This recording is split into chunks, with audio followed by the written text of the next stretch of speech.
Hi, so I'm just testing out this ring light for my wife, and I just figured might as well squeeze in a quick, a quick Zambian, yeah, definitely.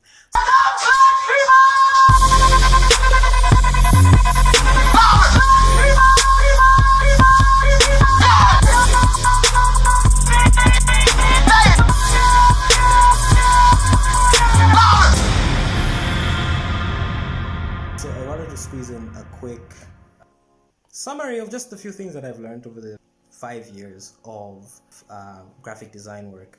And I started off in university while I was studying psychology, and I missed class so that I could learn design. And luckily, someone wanted to hire me immediately. I left uni. I had an animation job, then I became a graphic designer at R&G events, then I went on to work at Langmead and Baker, then Black Dot, which was I think has been one of the biggest moments in my career where I've learned so much in a short time. So I figured, pay that forward. There's a few things that I know now that I feel like would have been very important, very valuable to me starting out. And the first rule is just be humble.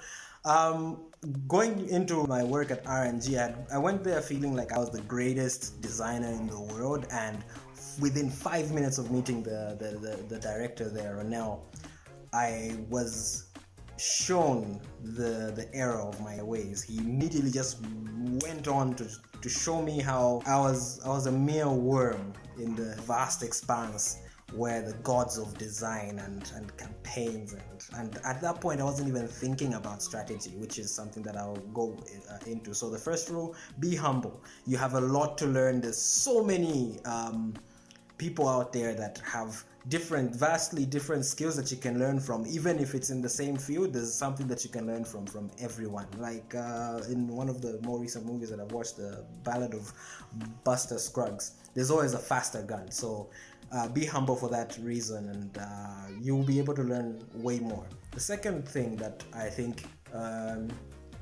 one should understand fairly quickly is that there's differences between photo manipulative design for concept's sake, where you design a blown up building. Like one of the first few things a young designer is going to do is blow up Findeco House, and like that makes sense. I'm not going to hate on that, but when you get into corporate design, there's very little space for that. So if you have to decide early on, do you want to be designing posters for films, which there's very few of, although the industry is growing, or do you want to design more corporate type work? And if you're going to go the corporate way, focus a lot more on your typography, focus a lot more on your colors, how you space things, how you arrange things on the work.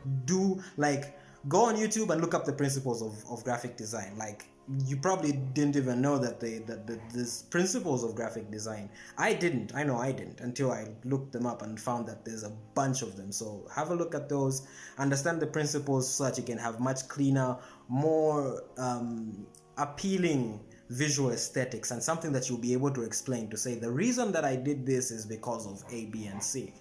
The third thing that I think I should share is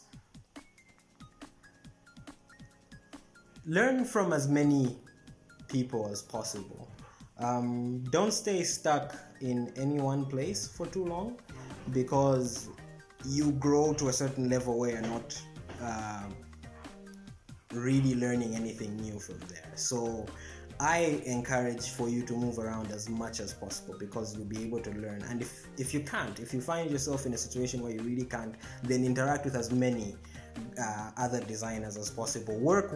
Collaborate with as many designers as possible, because with each person that you meet, you will be able to pick up a few things. Like, I learned so many things from Gareth, who was sort of like my supervisor back at R&G, and then I learned so much more working at Langmead and Baker, because there was a bit more of like the hired gun. So I was the only designer there, but there was a video editor who shared a few principles with me that I then could apply into graphic design. His name is Kalenga Mwanza. And then when I moved on to Black Dot, there, like, that place is an established place where they have graphic designers, art directors, creative directors above that. So you're learning from graphic designers, you're learning from art directors, you're learning from the creative director. At the time, there was Cavo, who probably was the entire reason I even went to Black Dot, because that guy's aesthetic is just the best. And then I also learned quite a lot from a fellow art director by the name of Muzi. Check him out on Behance, like beast guy. So from there, you then also have to, which takes me to my next point, round off your skill set. You can't just be a graphic designer, you can't just be a monkey with a pencil where they just say move this a few inches to the left, move this a few inches to the right. Round off your skill set, and what I mean by that is you need to have additional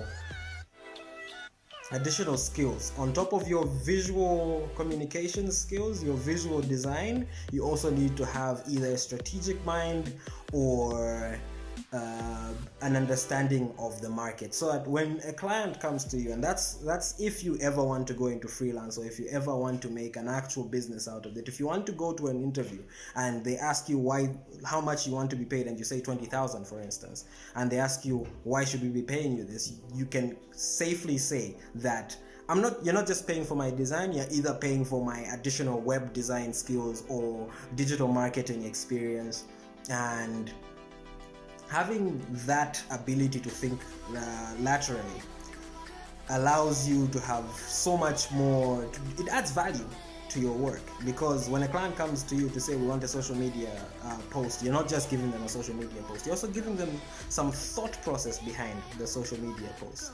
And already I see this video is getting a bit long, so for the test, I mean, again, this started off as I'm testing this ring light. So if you want to know more about any other aspects of design, or anything related to how to create a fun campaign, I think let me leave you with one tidbit. Whenever you design something, think about how far you can stretch it. Think of it as a campaign. Never design for the sole purpose of, oh, they want a church flyer, so we'll do a church flyer. Think of it as, if we do the church flyer, will they do anything on a billboard? How will it look when it starts moving? If you were to make an advert around the thing that you're designing, how will it tie in? Because the beauty of branding is the consistency across different mediums. So whatever you design should be expandable beyond that. And I think that's a lovely tidbit. I think this is probably the most important thing I've said in this video. So if you want to know anything else, follow me at Mapalo on Instagram. Do not follow me on Twitter. I'm not sharing anything sensible in the few times that I am sharing. Check me out on behance.net/Stormbox. You can check out my company's page, Stormbox Media, on Facebook. And you can give me a call on 0973-111-297. So until the next time I have access to a ring light, I'ma say goodbye. Ciao.